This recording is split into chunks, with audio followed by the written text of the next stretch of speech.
welcome to the first Girls Prairie League Softball Podcast. I'm Andrew Brethauer, and I'm joined by Keira, Lyons. We're going to talk softball. First episode. Are you excited? I am. I'm pretty nervous. I'm not going to lie. I think we all are. I'm glad, though, that I'm not the only one talking about this. I'm glad we have you. At least who has just someone to banter off a little bit. At least someone who's played softball. Yeah, I mean, I hope I can help out a little bit in that respect anyways, but we'll see as we go, I guess. Well, let me explain my softball experience. I am currently 0 for 0. I walked 3 times in a one-game appearance against the Lloydminster Liners when I got invited out. So, wait, was this softball or was this slow pitch? No, it was softball. Oh, and so your on-base average is killer. I was on base, and I scored 3 times. Wow. No strikeouts, no hits, on base, 3 runs. Well, that's better than my stat line. It's better than most people's stat line. And I'm gonna say the first couple pitches, I'm actually you don't know how fast they throw until you get in there. No, you have no idea. And the first one, it brushed a little close. She was going for some chin. I played, I grew up playing fastball, and then one summer, something happened. I usually played provincial team in the summer, and something happened where the caliber changed or something, so I ended up playing baseball, and I had never really played baseball before, so hitting a baseball compared to a softball was much different, and I found hitting a baseball was actually easier than hitting a fastball, but that was because of one pitch, and that was the rise ball. And the mound further back. And so it's just, you're swinging up at a baseball pitch, and it was just a lot easier. You had a little bit more time, but yeah, it's not an easy thing to step in and hit it. No, and I'm thinking as at the time 30-year-old that I'm gonna swing for the fence maybe. I don't even think I made contact. That doesn't surprise me at all. Wow. And in men's too, they can crow hop. So throw that in there as well. Oh, no. Yeah, it's deadly. It's definitely something to get used to. I think it was also how close it was. I wasn't expecting it to be that close. I'm used to being the photographer. I'm usually behind the scenes taking photos. I'm not in there on home plate, so it's a little bit closer. It's a little bit different when you're looking through a lens versus being up there at the plate. Oh, yeah, and it's funny because when people, it's like in any sport, when people sit out and watch, they think that they can do everything that the players are doing, but it's very different from a stands point of view or any kind of other perspective than when you're actually in the box. It's a little bit shocking, I think, for most at first how quickly it comes in there and how quick you have to decide. Like, you're not swinging at everything either, right? It has to be a split-second decision if you're going to swing at it or not, and then you have to make clean contact. So it's not an easy athletic thing. It's probably one of the hardest things to do in sports. And as you said, making the split decisions, that was, for someone who didn't play baseball for a long time, and that was one of my first times in the box, actually having a pitch, not slow pitch, that was the biggest shocker of going in there and getting the mindset ready to be able to hit a ball, and then trying to even deal with the rise and the fall of the ball. That was no. There's a reason I was 0 for 0 and walked. At least I caught an eye, and I didn't strike out. Yeah, that's pretty impressive, actually. Most of the time, you'd think it would be a immediate strikeout the first time for most people. And that I'm going to say that the pitcher, I'm not sure her names. There's 2 of them. They're probably about 16. You knew they were going for a strikeout. Of course. Or trying to beam me, one or the other. If they weren't, I would have been disappointed. So let's talk a little further. I'm going to just explain a little bit about myself. I've been around the GPLS for long 4 or 5 years now. I was a sports reporter out in Lloydminster. I covered the Lloydminster Liners, plus a lot of the Alberta teams and the Saskatchewan teams going to provincials. So that's how my experience has been around this league and seeing the development and seeing the girls, and a lot of them go from U10 up to U18 and even on beyond that. And that's how I've gotten involved with this podcast, which I'm hoping everyone's going to enjoy as we try to promote softball, not just throughout Alberta, not through Saskatchewan, but out through Canada as well. how about your experience, and give them a little bit of what you've done? Well, I grew up in Riley, Alberta, so very rural, very small. So this GPLS didn't exist, or at least to my knowledge, when I was playing. So I ended up traveling into Sherwood Park in Edmonton and having to play on teams there, which worked out well for me. But when, like we had talked about before, when things like summer games happened, I was always zone 7, and we seemed to struggle quite a bit. And that was a very large zone, but mostly kind of rural area teams and players. So it's really exciting to me that this league has kind of sprung up and is working on development of not only players but coaches as well, because that would have been something that would have benefited me quite a bit. And I know there's a lot of girls growing up in those areas in small towns that have a ton of interest in the sport but don't have anybody to teach them. And I think that, having this league is a really big step forward. And when I was playing, the last year that I played like competitively, like actual women's fastball, there was like 2 teams left going to provincials, maybe 3, I don't even remember. And I remember being afraid that fastball was going to die, that it wasn't going to be a sport anymore because the interest had completely dropped off. And I'm really happy that it seems like it's coming back. And I think that has to do with it coming back in the Olympics and everything as well. But I think that leagues like this and people that run the leagues like this are keeping it alive. And I think that that's really important. But yeah, so as far as my background, like I played in Sherwood Park for the most part. I played in Edmonton. I played for the Bells. I don't even know if they exist anymore. And the Warriors for most of my career.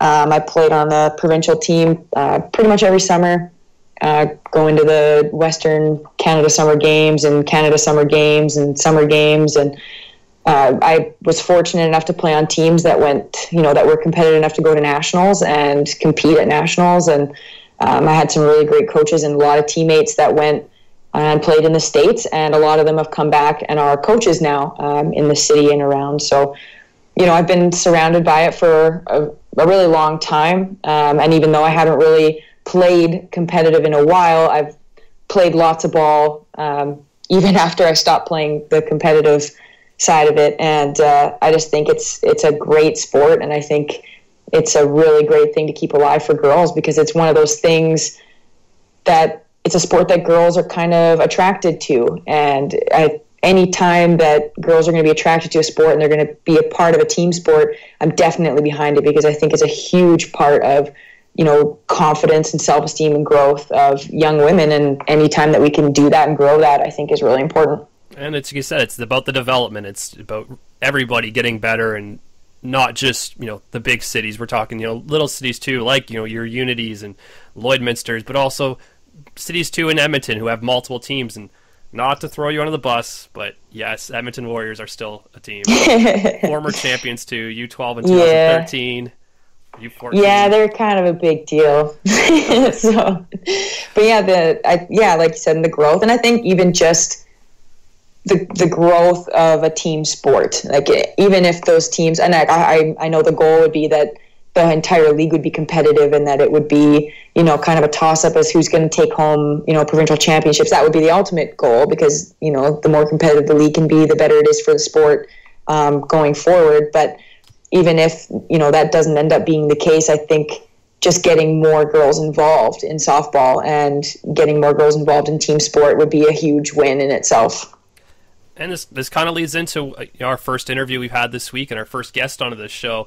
We're talking with actually the 2 gentlemen who've helped build this league to what it is. It started back in 2011, and we're talking about Brett Harvie and Bruce Vance. Now, they'll be the first 2 guys that say that there's a lot of people that have been involved in building this league and getting it to where it is. But we spoke with them to kind of get an idea of how this league got started, the challenges that went involved with having a league that not only was in Alberta, but in Saskatchewan, and how do you schedule that, and how do you, get people up to games and get teams involved, and how it's grown. And I'm sure you can attest to having to drive across the prairies. It's not an easy, quick drive. No, it's a lot. It's a big commitment if you're going to do that. And so I spoke to them, and we had a good conversation about just what it is about this league and about the development and what this league is trying to accomplish, and it's growing. And it's not just growing in A, the B division that's been added in, and that's growing as well. So I guess we should probably just get to talking with Bruce and Brett and see what they have to say. So here we go, Bruce and Brett, getting to know this league a lot more.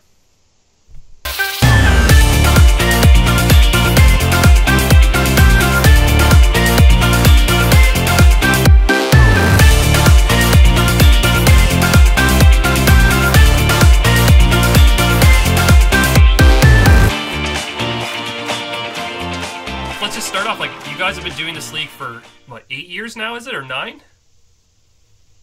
So I think, if my memory's correct, I think 2011 was our first year, right, Bruce? That's right, yeah. 2011, you and I chatted the summer of 2010, and then 2011 it all started to go. So take us back. So when you started this, what was the idea for this? Why did you just even start to begin with?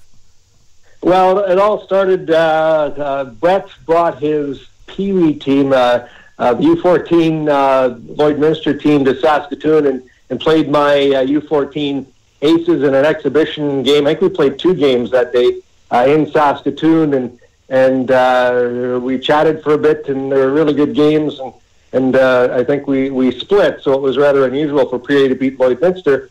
But afterwards, we got talking, and the phone started ringing, and Brett, we talked about trying to have a good level of competition on a steady basis, and it pretty much went from there. In this league now, if you look at it, it's 2 provinces. Did you ever think of this as how it's going to be and become as big as it has been? Well, Brett, you can certainly comment on building the league. I mean, you've done a lot of legwork here. Well, I mean, when we first started, it was really just kind of, like Bruce said, it was folks that I had contact with from coaching against them largely. So, we talked to people in Edmonton and PA and Calgary, Red Deer, all over, Saskatoon even. And so I think initially, we very much wanted it to encompass more than just one province or the other. And then when, Calgary jumped in, it made it a lot bigger than just, northern Alberta, northern Saskatchewan. So, and then from there, it's just kind of snowballed, really. And was it the reason just to provide great softball and an ability for the girls to have this kind of league and kind of the caliber of play? Yeah, I think the format certainly was big, right? Yeah, talk about the format. I mean, playing the tournament. Yeah, I mean, different idea. Yeah, I know, and Bruce dealt with it too. Is you every fall you try to figure out your schedule, so you'd sign up for random tournaments, and you'd never know what quality of opposition you would get. So you'd sign up for a U14 tournament, and then you'd get there, and it'd be U14A and U16B. So now you're pitching from different distances, and then there was maybe some weaker teams or that kind of stuff. So you never really knew what you were going to face. You never really knew what you were getting into in advance outside of 1 or 2 bigger events. So a lot of it was just to kind of provide, a little bit more predictability and stability to the schedule from that standpoint, and also just to, get as many games in for all of our ball players as possible against, similar caliber and importantly similar age opponents.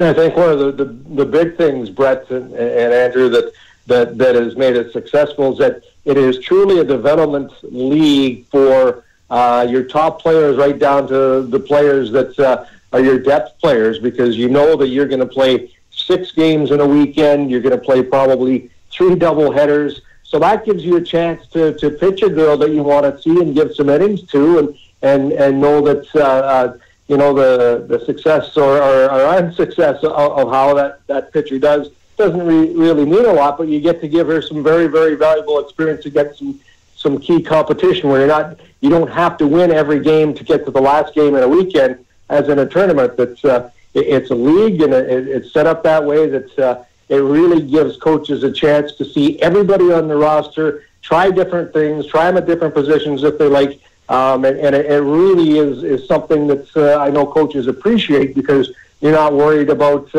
what's going to happen if you don't have success in a game, basically, and you can see as many players as you want and put them in positions where they might not usually be if you're playing, games that mean a lot in a tournament that you have to win to get to a championship game.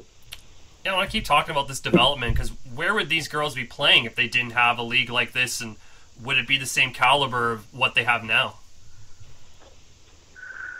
Well, I'm sure a lot of the teams would still be playing each other, in some format or another. Just it might not be as often, and it might not be as many of the teams. For instance, with our league, Calgary and Prince Albert are, a pretty good spread away from each other geographically. But, with GPLS, they see each other regularly as well, where, Bruce can speak to that specific geography better than I can. But those two towns aren't necessarily going to run up against each other quite as frequently, in a traditional format. So, with our kind of ever-expanding geographical presence, it provides a lot more variety, maybe, where, if you stick to just your normal circuit of tournaments, quite often you're playing a lot of the same teams over and over again, which can be fine, but, I think everybody likes to get a little bit of variety in their opposition.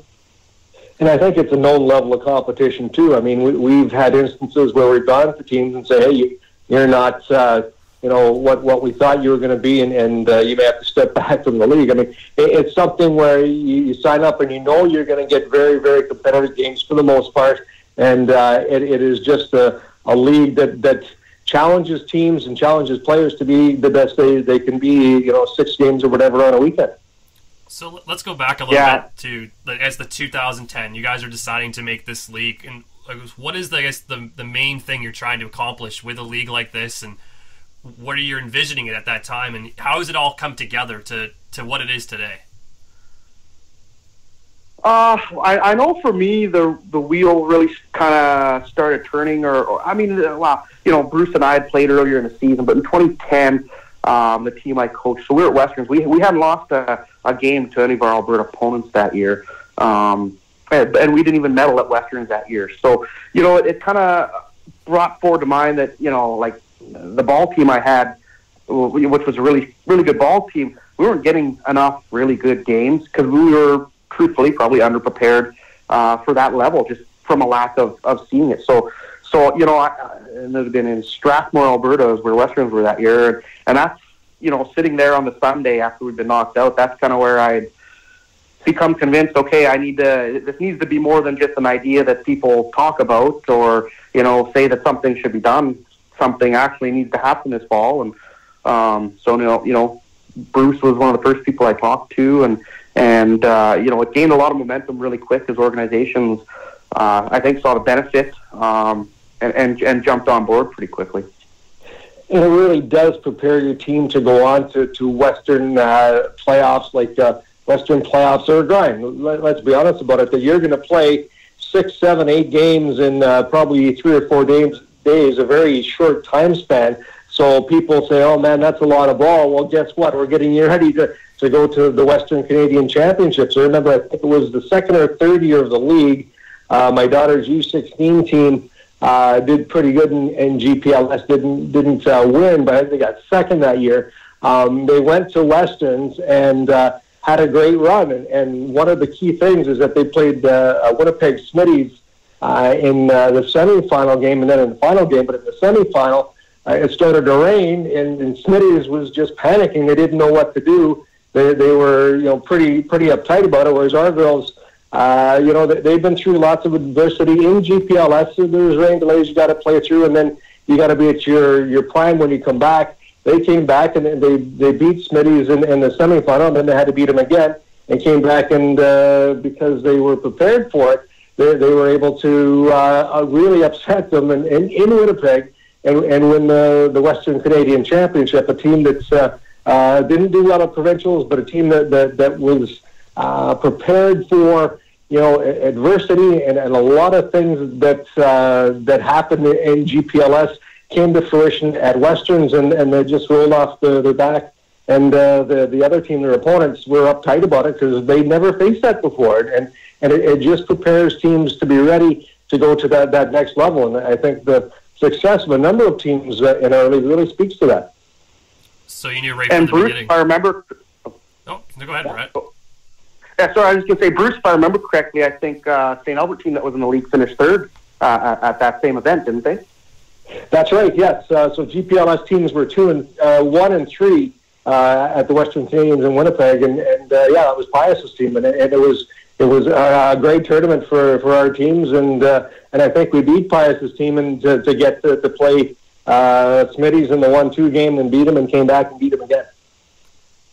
So did you know really early on that things were this was good for the league, this is good for the girls, this is good for development? Is that something early on, like after that first season, you knew was good for everybody? Yeah, I think so. I mean, the first year my team, the first year the league happened, so, similar story. My team had a really good finish to the year. We finished 5th at Nationals, which at that point was the highest an Alberta team had finished at U16 Nationals in, quite some time. So, that contributed to our success without a doubt.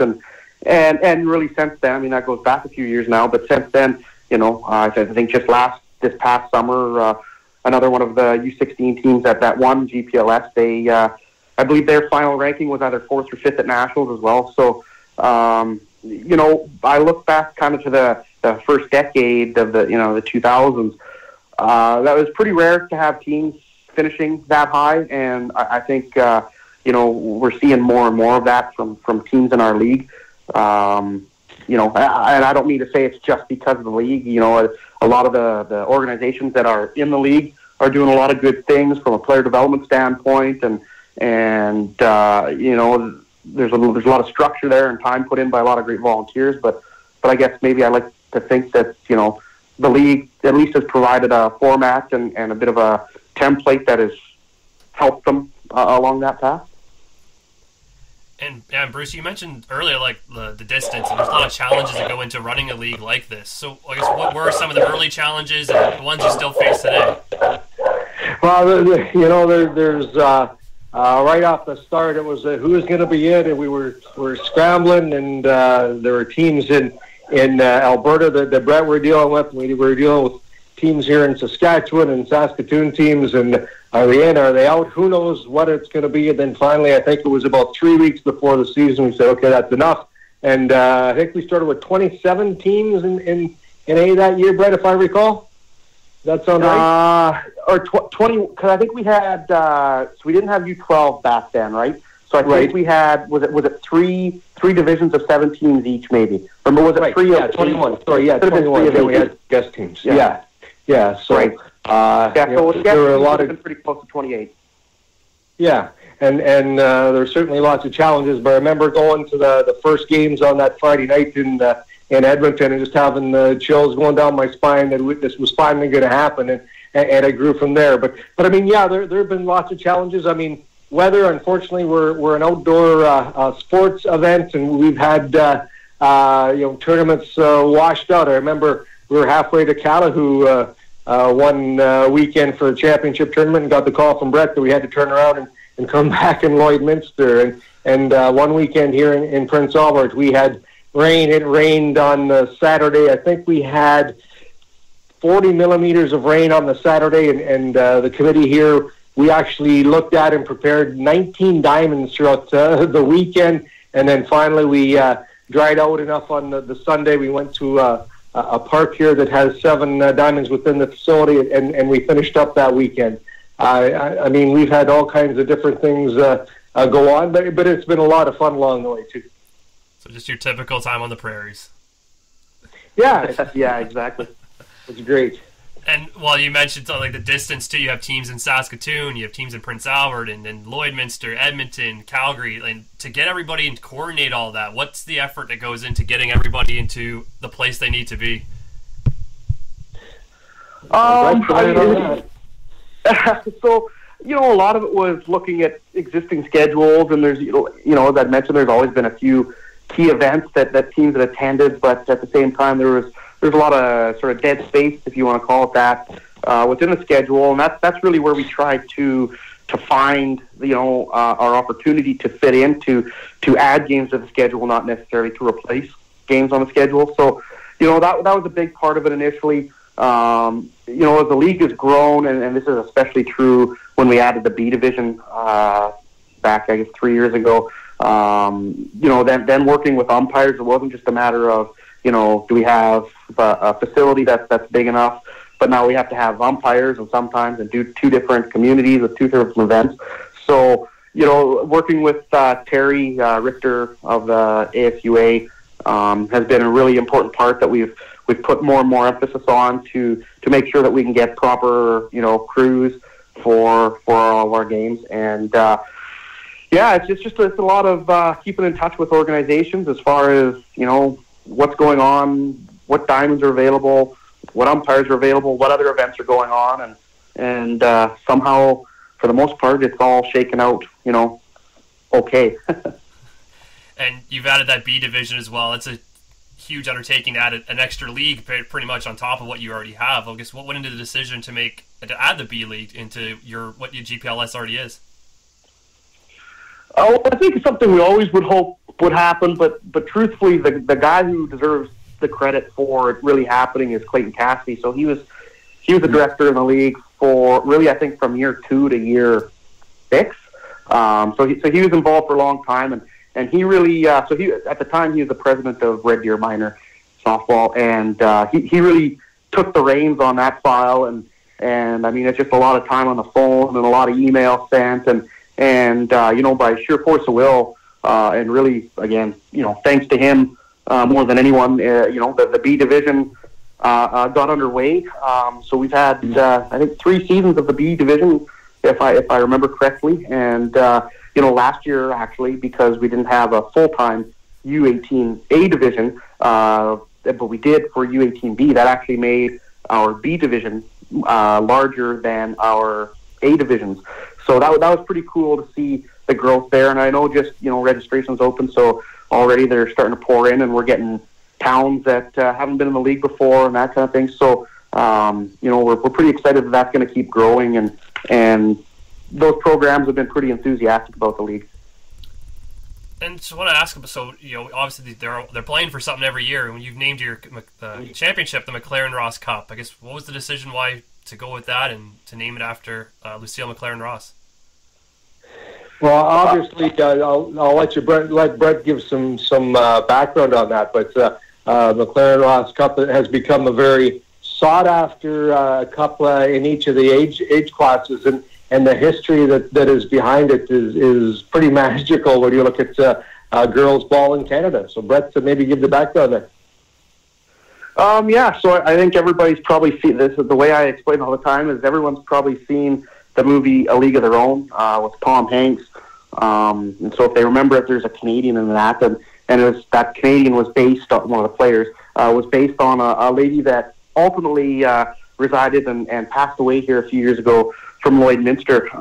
So I know, being a part of the Lloyd group, we had brought her out for various events and that kind of thing, and the kids had really enjoyed meeting her and hearing about her experiences playing professional baseball during the war and that kind of stuff. But when she passed away, actually, we were contacted by some of her family that they wanted to do something to memorialize their Aunt Lou, as they called her. So the first thing that sprung to mind was we didn't have a championship cup or anything yet at that time for the league, and it just made a ton of sense. And so she was a more than worthy person, I thought, to name that after, and I thought the league was a good fit. Cause she also lived in multiple places in Saskatchewan. She lived all over Alberta.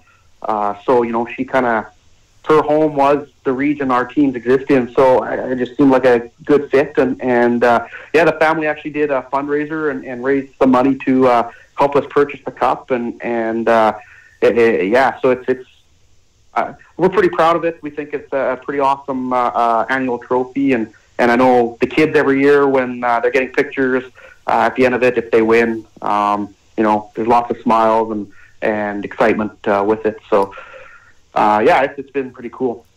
You're both coaches. Have you ever had to tell someone there's no crying in baseball? Well,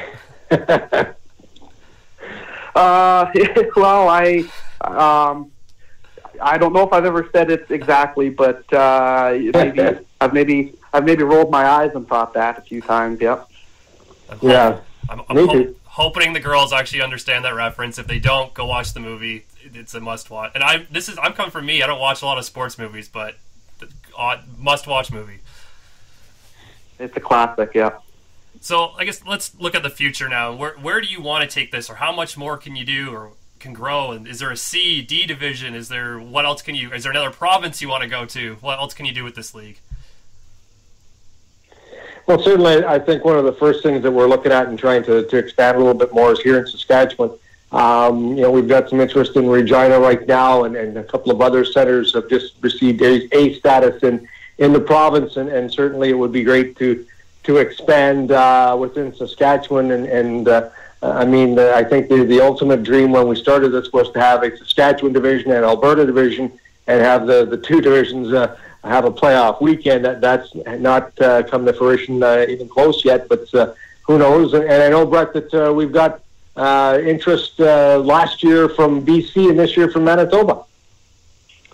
Yeah, that's exactly right. Last year we had our first ever team from British Columbia come out, which was pretty exciting for the teams that got to play them. I know, most people know how strong BC is, so that was really awesome for our teams. Normally we've got to go out to them to see that kind of ball, and so to be able to draw them here was pretty exciting. And we've got two teams now from Manitoba who have signed up to come out for a weekend as a guest. I believe in St. Albert is the weekend. So that's really exciting that we can truthfully claim to cover all parts of the prairies and all the way out to the West Coast. We've had teams play. So we just for the most part, we want to grow in every direction geographically, and the divisions that we have. A lot of our growth the last few years has been in the smaller towns that are really catching momentum the last 2 or 3 years, which is fantastic to see for our sport. And at the end of the day, we've got a pretty good percentage in Alberta of the competitive softball teams that are in the league already. There's a few that don't for one reason or another, but we've got a pretty big percentage. So truthfully, a lot of our emphasis now and our priority is it's not even so much a focus of growing the league itself, but growing the sport, and that in and of itself will help grow the league. So I'm going to ask my last question for you guys. What's success to you in what you've done here, and what's the most successful thing you've seen over the last 8 years of running this league? Well, I think for sure the most obvious thing is the development, and we've produced some incredible ball players that have got on to Team Canada, and certainly a lot of players have got on to play ball at the college and university level, and that's great for those young ladies. But one of the big things I think is we're growing and developing great people. I know that my daughter plays numerous sports, and every once in a while she comes up against girls. She says, "Did they play against her in GPLS once?" And yeah, so that's cool. And then they chat about what happened on a certain day or whatever. But some of the other stuff that the league does is they do a Pink Socks weekend, and that is great. We raise money and donate to charity, and that is just a great thing. And all the girls wear pink socks for a weekend, and the league raises money. And we have All-Star Weekend where we get the girls together, and just like a Major League Baseball All-Star game, and girls get to meet each other and have a good time and develop great lifelong friendships, we think. And it's just a real special thing that GPLS has done here. Brett, do you want any success stories? The first one, so it's kind of the direction we're really looking to improve on this year. So it had been 2 years ago, we live streamed one of the All-Star games, which in and of itself was one of the things that I know as much as some of the coaches of the teams maybe grumble, because granted it can take a little time away from their club team and that kind of thing. And that's true. You know, you look at the NHL, I'm sure there's lots of head coaches in NHL or MLB that wish maybe their best player was, you know, sitting at home or taking a day off instead of playing in the All-Star game. But I know from the polling we've done and the feedback from the players and the parents that it's so overwhelmingly popular. So that's one of our really exciting things that we do. And so 2 years ago was the first time we live streamed one of those games, and you know, we got a lot of people tuned in to see that. I think it was about 500 people, and we hadn't advertised it much because we weren't sure of our capacity to pull it off until the very end. So one of the things that we're really going to try and push and pursue this year is doing more live streaming of more games. I mean, obviously, with the sheer amount of teams and diamonds and games that go on, we won't be able to do them all. But to really try and focus on some important games and some important days to get those live streamed. And I know Bruce can speak to what's going to go on with All-Star Weekend, but that's one of our priorities, just to, again, grow the footprint of the game in general and create excitement, not even just around the league, but around the sport. Yeah, and that All-Star Weekend here in Prince Albert, the plans are in the works that Two Diamonds here will have live streaming. We're preparing to host the 2018 World Junior Men's Softball Championships here, July 7th to 15th, and part of that will be live streaming to the world. So it just happens that the All-Star Weekend for GPLS is 3 weeks before, so this is a great opportunity to test out the live streaming, test out the cameras, and so on. So those plans are in the works, and the girls are really like what they see in Prince Albert with our one brand new diamond and a revamped second diamond, and we're looking forward to live streaming those games. Just another added bonus that we're looking to add this year. Well, I'm glad you guys had some time to come on here. I'm not going to keep you anymore. Thank you guys for spending your time and telling us the history of this league and how it all came and what's happening with everything going on. And hoping, I just know like you guys are just as much excited for the season to start as everyone else is. You bet. Thank you. Yeah, absolutely, and hopefully we can get some people more exciting than myself. Bruce is pretty exciting, but hopefully we can get some more exciting guests on here going forward. All right, thanks a lot, guys. Thanks, Andrew.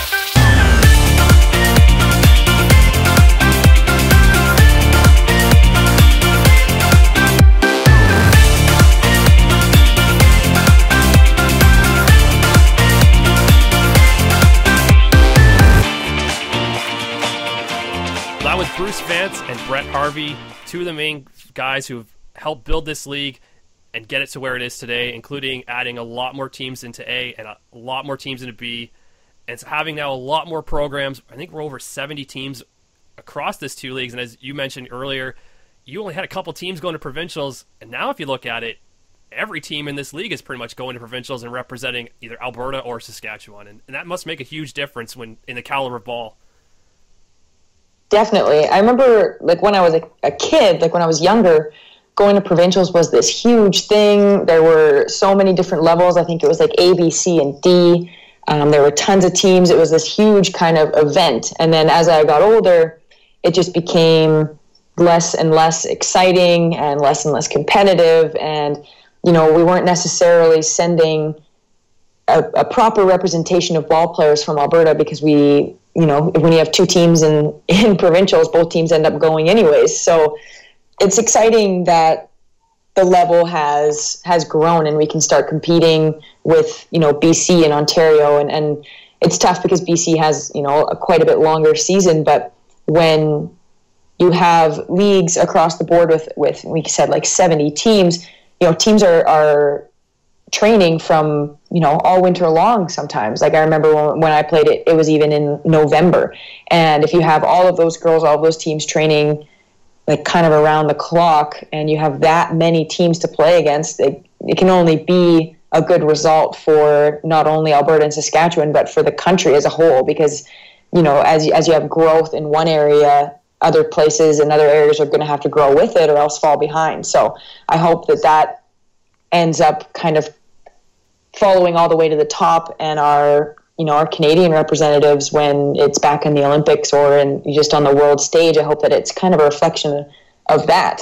And it is those small leagues, even though it doesn't seem like it's that small. It's the small areas, it's the smaller leagues that put in all the work that it keeps the sport alive and keeps us competitive. Well, it's kind of like you mentioned, they're against the BC teams and the Ontario teams who have, let's be honest, a lot nicer weather than it is probably out in the prairies right now. They do have more time and more opportunities to get out in the field and play, but I think leagues like the GPLS are starting to narrow that gap down. If you actually do look at provincials and nationals and where teams are starting to place from this league, I think it's only a matter of time before you're starting to see a recurring of top 5 finishes or winning nationals, and we're already starting to host them, so it's just a matter of time, I think, before we're starting to win them. And I hope so. I remember when I was quite a bit younger, like I was talking about before, we were competitive. We'd go in there and it was always on our mind to bring home a medal. And it was always within our grasp. If we didn't bring one home, it was disappointing. So it's nice to know that we're heading back up there, because I think for a while we might have fallen off, and I'm not 100% sure on that, but just from my experience of where fastball was kind of heading, I think we might have fallen off for a little bit, and it's exciting to think that we're, working our way back to being a powerhouse, because I don't think there's any excuse for us not to be. I know that our winters are cold and they're long, and we can't be out on the diamond as much as, say, BC, but, that's why we have training centers in the cities and across the province for that as well. And the more teams and more girls we have playing, the better representation we will have from, the prairie provinces. And if you look across, teams like Calgary are working inside and Lloydminster's inside, and I guarantee you teams across this league are probably right now indoors training and getting ready. Season's only two and a half months away, so it's not that long before we're getting back on the field to start actually playing some games. It's tough to imagine right now because it's so cold and snowy out, but our first couple of weeks of league are always freezing anyway, so it's not that big of a... It's not that unexpected, I guess. It's the joys of living in the prairies. Yeah. Well, that should probably do for our first episode. It's going to be hopefully recurring every other week, so our next episode should be coming out in the next 2 weeks. We're hopefully to have a lot of guests, not just from the GPLS, but from across the softball landscape in Alberta, Saskatchewan, and Canada. And as we talk to, players have gone on to, colleges and universities in the United States, our national team members as well. So a lot of big things coming up. So for myself, for Keira, we'd like to thank you for listening, and we'll see you next time.